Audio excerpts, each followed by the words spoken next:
ભરૂચ જિલ્લાના દહેજની ઘટના પાર્ક કરીને મૂકેલ લક્ઝરી બસના ચાલકને ધમકી આપી બે ઇસમો બસ લઈને જતા રહ્યા।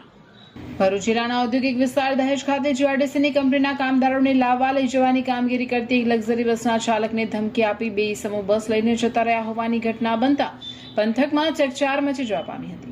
દહેજ પોલીસમાંથી મળતી વિગતો મુજબ મૂળ મધ્યપ્રદેશનો રહીશ અને હાલ વાગરા ખાતે રહેતો રવિભાઈ બાબુભાઈ પટેલ નામનો યુવક ભરૂચના ઋષિકુમાર આહિરની લક્ઝરી બસના ડ્રાઈવર તરીકે ફરજ બજાવે છે। રવિકુમાર તેની લક્ઝરી બસમાં દહેજ જીઆરડીસીની કંપનીના કામદારોને લાવવા લઈ જવાની કામગીરી કરે છે।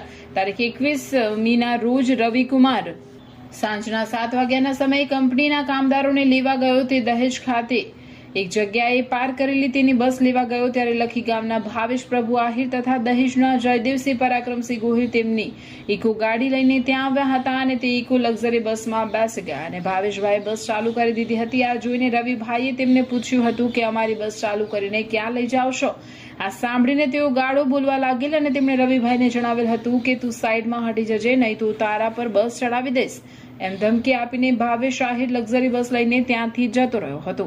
ત્યારબાદ તેની સાથે આવેલ જયદેવસિંહ ગોહિલ ઇકો ગાડી લઈને ત્યાંથી જઈ રહ્યો હતો। જયદેવસિંહ ગોહિલના કહેવાથી ભાવેશ બસ લઈને જતો રહ્યો હતો અને જયદેવસિંહ રવિભાઈને ધમકી આપીને કહ્યું હતું કે તું તારા શેઠ સાથે વાત કરી લેશે।